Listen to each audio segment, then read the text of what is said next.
Dragon Ball Budokai Tenkaichi is a series me and many others grew up with and love. So when I saw the announcement of Sparking Zero, I was like, oh shit! But I also thought, oh no. With how modern gaming is, I'm scared that this game will come out and be filled with microtransactions, a small character roster, and many other things we see with gaming now. I've been thinking about what would need to be included for me to count this game as peak. So today, I wanted to go over things I would want in this game for me to consider it to be peak.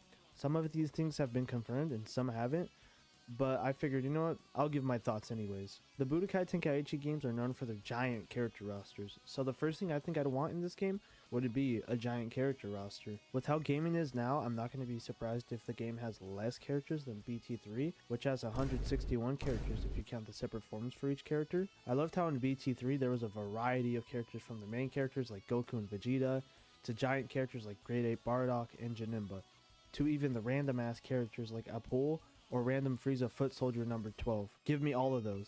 I'm sure this game is going to get the Xenoverse 2 treatment and have like $200 worth of DLC, but I'm really hoping at launch we have some really out of left field characters. From what I've seen so far, there has been no sign of OG Dragon Ball characters or GT characters, which they probably won't. They'll probably just be DLC, unfortunately. Also, side note, Bachiao got secretly confirmed. Let's go!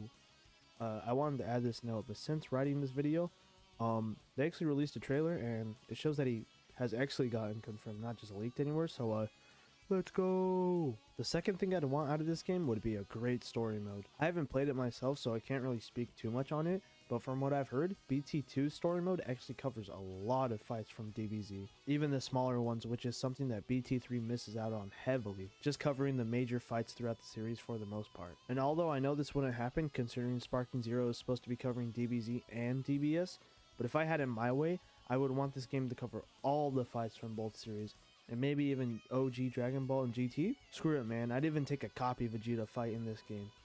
Okay, maybe not that one, but man, I could imagine if they had a bunch of smaller fights we haven't really gotten to see in video game form. It could be really fun. I'm also curious as to whether or not they'll cover the movies in this game.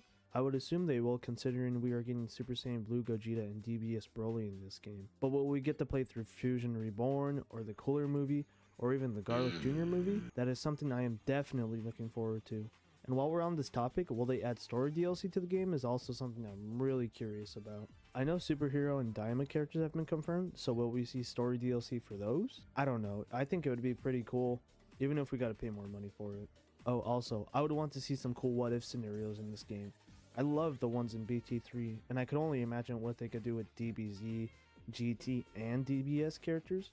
If we get Z Broly in the game, we could see Z Broly versus DBS Broly, Birder versus Dispo, and maybe even if we get OG Dragon Ball Goku, we could see him versus Ultra Instinct Goku. Oh, sorry, I meant Autonomous Ultra Instinct. I do not like that name. I know unlockable characters have already been confirmed for the game, but I just wanted to touch on this real quick because, man, I cannot remember the last time a modern game actually made you work for unlocking characters instead of just paying for them or being really grindy and time consuming just to unlock a single character. When it comes to any game, one thing that really draws my attention and makes me interested in it is costumes or customization for my characters. I don't know why, but it's something that makes me lock in and really focus on the game. I want this game to have at least 3 costumes per character just because I love having that variety and how I can make some of my characters look. I could just imagine having outfits like Goku with the jacket on from some of the manga covers, or Piccolo's outfit in the driving episode. Man, I'd love to have goofy outfits like that, and obviously some more serious ones, but I like the goofiness in my Dragon Ball games.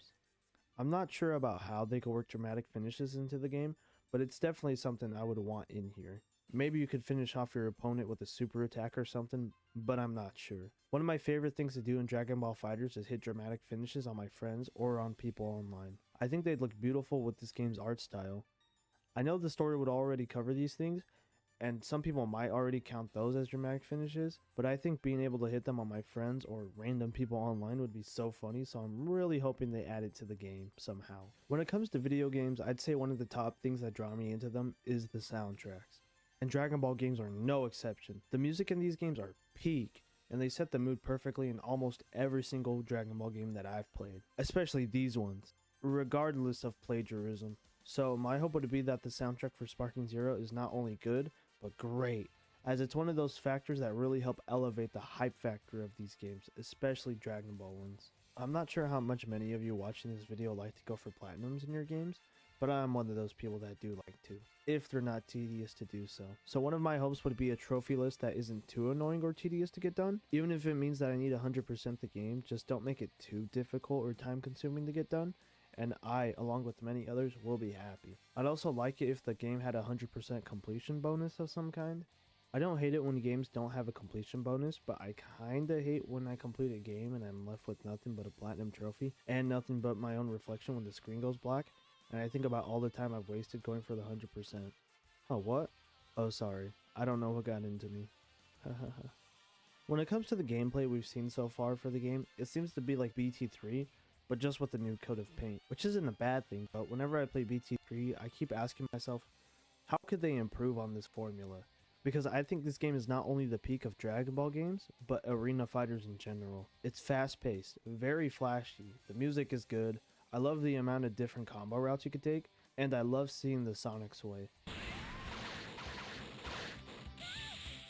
It's just so satisfying, man. I know they already confirmed that there's going to be 2 separate options how you can play the game. For example, during clashes you could have it set to where you have to mash a certain button to win a clash, or you could set it to the classic way where you have to rotate the stick in a circle. But I kinda wish they just chose one option or the other, because the former just sounds like it'd be an easier option to win. And I just want to see a ton of broken PS5 controllers due to the sticks being spun too much. But that's besides the point. I just want to touch on the fact that the collector's edition looks so cool, man. I think I'm gonna buy this collector's edition, to be honest. It would be my first ever one I've ever bought, and the statue looks so good. This shit means something to me, man. And it's only, that's great. Well, at least it comes with the steelbook, and the season pass, and bookmarks.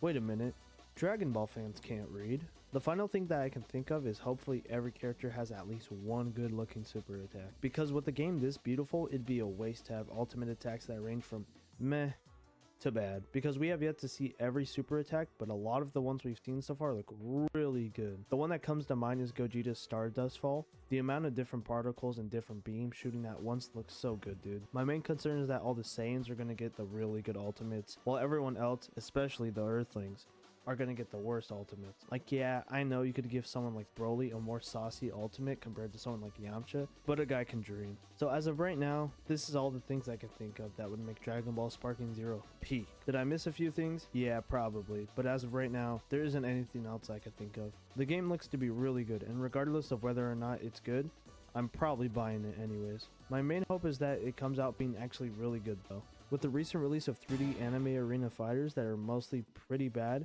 and at best like a 6 out of 10. I'm really hoping this game is not only able to break this curse, but surpass it, and make a sequel to BT3 that is worthy of being called a sequel. But let me know what your hopes for Sparking Zero are, because I know I missed at least one other thing, and I'm curious as to what other people's opinions are. Anyway, my name's Scar, and I'll see you in the next one. Like and subscribe, please, thank you, and bye!